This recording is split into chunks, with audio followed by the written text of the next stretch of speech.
মাছ খাব, মাছত omega 3 ফেটি acids নামৰ এবিধ আমাৰ চৰ্বি পোৱা যায়, যিবিধ চৰ্বি আমাৰ শৰীৰৰ কাৰণে বিৰাটেই ভাল আৰু আমাৰ থাইৰয়ড গ্ৰন্থিৰ কাৰণেও খুব ভাল, ঠিক আছে? ফল-মূল খাব, বিশেষকৈ টেঙা জাতীয় ফল-মূল বিলাক বেছিকৈ খাব, টেঙা জাতীয় ফল-মূল আপোনালোকে বেছিকৈ খাবলৈ চাব, বাদাম, তাৰ পিছত ৰঙালাওৰ গুটি, আখৰুট এইবিলাক বস্তু বেছিকৈ খাব কাৰণ এইবিলাকত জিংক আৰু মেগনেছিয়াম পোৱা যায়, যিবিলাক আমাৰ থাইৰয়ড গ্ৰন্থিৰ কাৰণে বিৰাটেই ভাল, ঠিক আছে? আৰু হয়তো আপোনালোকে গমেই পায় যে আমাৰ আইৰন ডেফিচিয়েন্সি হলে, আয়োডিন ডেফিচিয়েন্সি হলে আমাৰ কি হয়?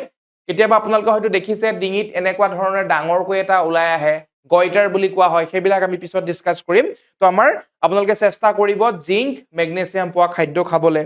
লেমন টি বা আমাৰ গ্ৰীণ টি, যদি আপোনালোকে কুহুমীয়া পানী, লেমন টি নহলেও কুহুমীয়া পানী এগিলাছত অকণমান নেমু চেপি আপোনালোকে খাবলৈ চেষ্টা কৰিব ৰাতিপুৱা বেলাত, বা গ্ৰীণ টি খাব। এইবিলাক বস্তু আমাক কি কৰে? এন্টি অক্সিডেন্টছ হিচাপে কাম কৰে আৰু আমাৰ শৰীৰৰ লগতে থাইৰয়ড গ্ৰন্থিৰ কাৰণেও বিৰাটেই ভাল হয়।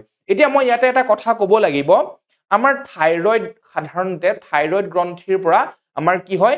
হাইপোথাইৰয়ডিজম আৰু হাইপাৰথাইৰয়ডিজম নামৰ দুবিধ অসুবিধা হয়। আৰু আমি যিখিনি লক্ষণৰ কথা পাতিলো, যিখিনিৰ কথা কলো, সাধাৰণতে সেইখিনি মই হাইপোথাইৰয়ডিজম মানে আমাৰ থাইৰয়ড গ্ৰন্থিয়ে যিমানখিনি ৰিলিজ কৰিব লাগে, আমাৰ থাইৰয়ড গ্ৰন্থিয়ে যিমানটো জোখৰ থাইৰয়ড হৰমোন ৰিলিজ কৰিব লাগে বা নিৰ্গত কৰিব লাগে, তাতোতকৈ যদি কম ৰিলিজ কৰে, যদিহে পৰিমাণ আমাৰ শৰীৰত থাইৰয়ড হৰমোনৰ পৰিমাণ যদি কম থাকে, জোখতকৈ কম থাকে বা নৰ্মেল ৰেঞ্জতকৈ কম থাকে, তাক আমাৰ হাইপোথাইৰয়ডিজম বুলি কোৱা হয়। আৰু হাইপোথাইৰয়ডিজমৰ আমাৰ বেছিকৈ দেখা পোৱা যায়, খুব বেছিকৈ সমাজত দেখা পোৱা হৈছে হাইপোথাইৰয়ডিজম, আৰু তাৰে লক্ষণখিনিৰ মই কথা কলো।